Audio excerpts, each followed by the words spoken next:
This article is so interesting. There's so much information in it that I want to pick through it quickly and see what you think. It was published by Alex Brizzi on February the 2nd this year.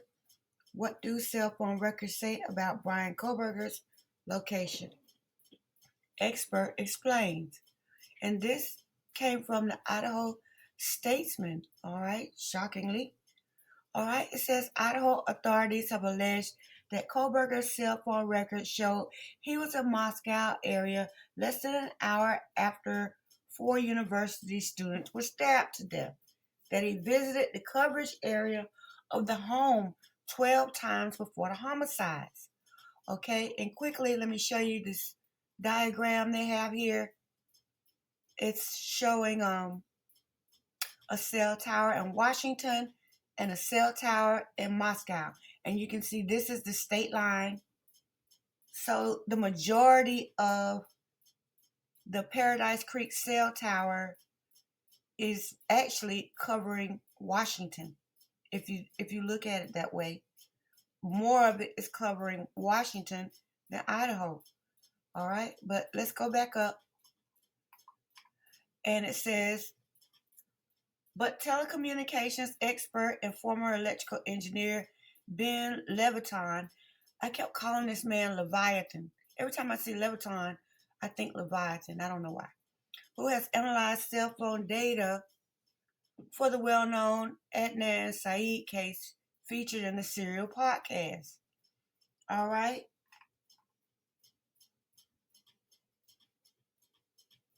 The statesman spoke with Levitan to ask about law enforcement agencies' use of the records.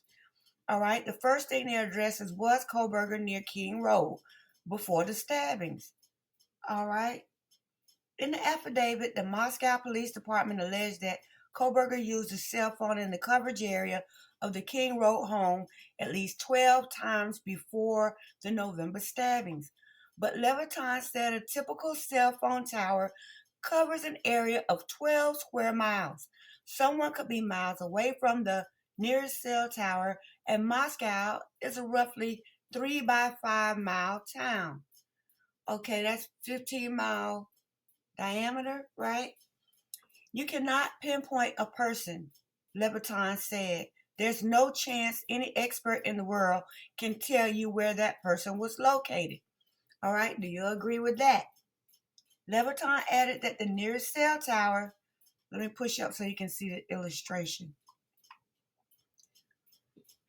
The nearest cell tower to the King Road home covers an area of 27.3 square miles, the same size as nearly 14,000 football fields. All right, that's pretty big. Moscow police said Kohlberger's historical phone records were pulled to determine whether Kohlberger stalked any of the victims before the stabbings. Levitan said if authorities during the court proceedings try to show Kohlberger visited the home 12 times, they will be wrong and could damage their case. All right, that's a strong statement, and it actually rings true. I don't believe Brian Kohlberger was in Moscow 12 times just taking a drive. If he was over there 12 times, it had to be for a reason.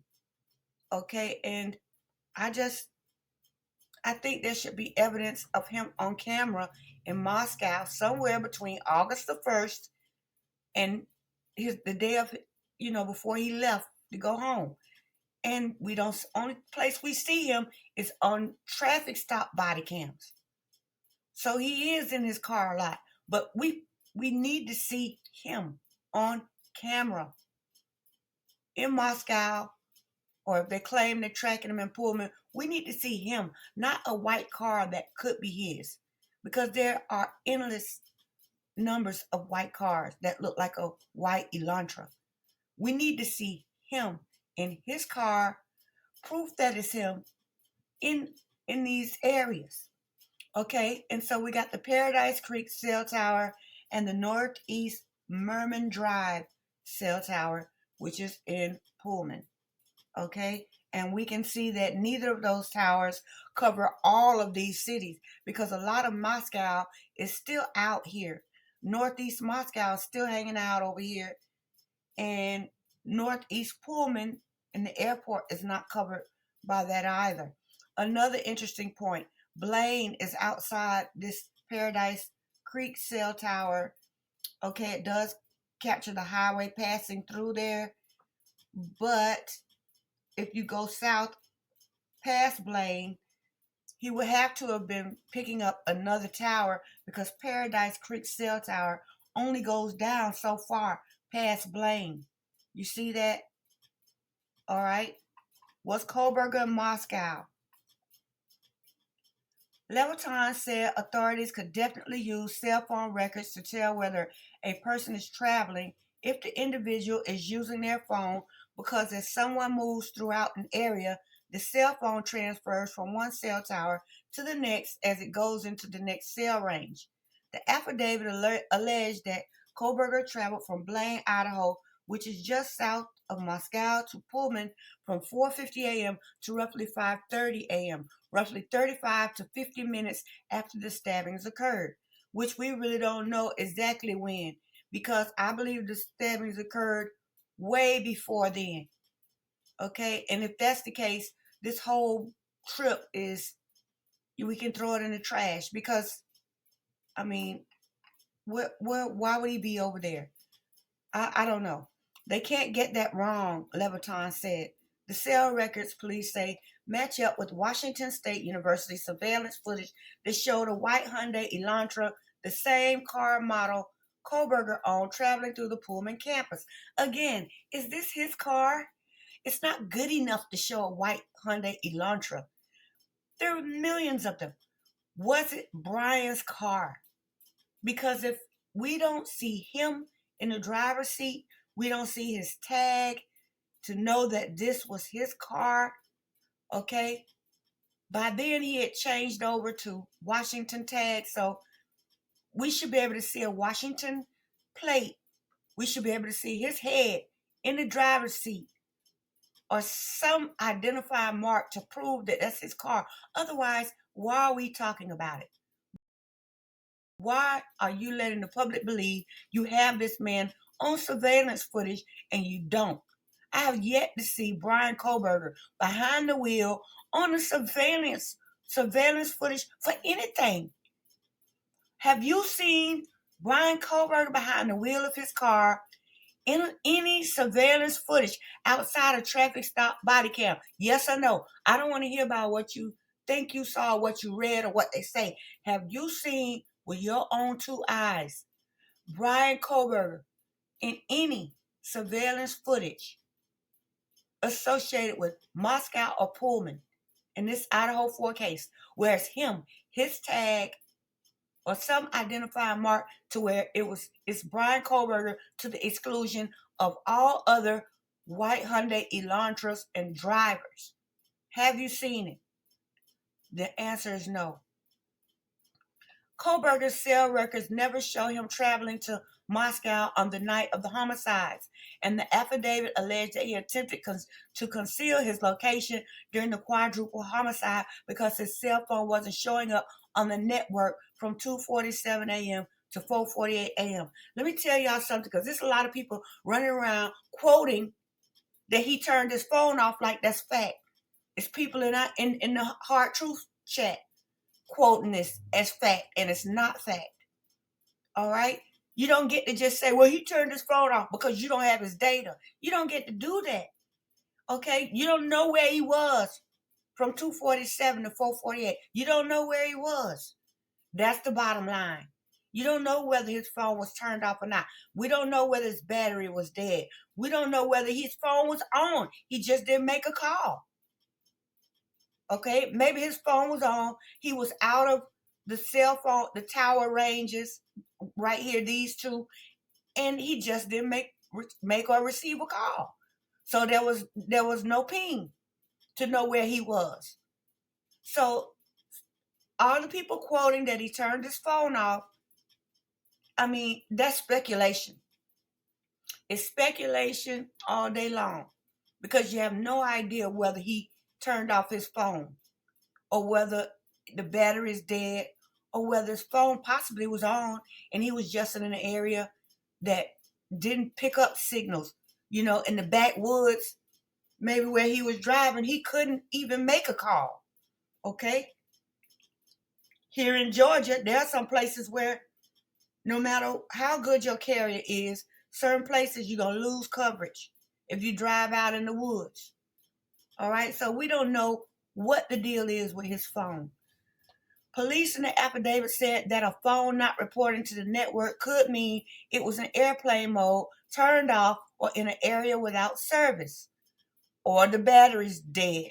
Okay? Levitan said that it's impossible to know for sure that Koberger turned off his phone unless someone called Koberger during the 2-hour period and the call records showed that his phone went straight to voicemail. This is what I'm saying. This is very important. Okay, it's very expedient that we base our opinions on fact and eliminate things that we can't prove. And we cannot prove that this man turned his phone off. There are so many reasons why a phone is not picking up in this day and time. It could have been on, fully functional, and can take a call. And the problem could have been with AT&T. It could have been I have had people text me and I didn't get it. And then when I got with them, they showed me where they text me. And I showed them where I didn't get it. Because they were like, oh, you didn't answer me back. I didn't get it. All right, so the phone thing, this article is making all the sense. Okay, he added that if someone's phone isn't showing on the network, all it means is they didn't receive any calls or texts or use any apps during that time period. This is huge. This is huge because the phone pings are 30% of the prosecution's case.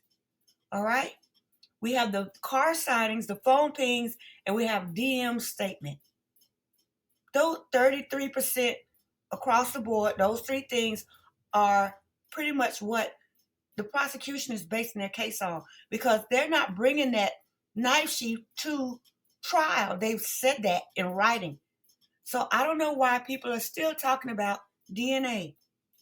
If it's not going to be a part of the case, then it doesn't matter. It doesn't make sense. Okay, so I'm just saying, what do you see about this? How many cell towers are in Moscow? A list provided by Levitan, which he gathered from his years testifying in various cases, showed a total of 4 cell towers in Moscow, including the nearest one to King Road, which is along Paradise Creek Street.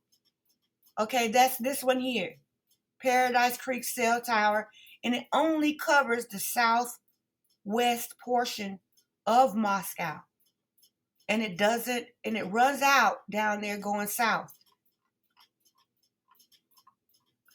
The 3 other towers within the city of Moscow, according to Levitan's list, are near Residence Street, East F Street, and Paradise Ridge. A cell tower also sits along Foothill Road, which is west of Moscow Mountain and about 10 miles outside of the city. The Federal Communication Commission doesn't maintain a complete national database of cell towers.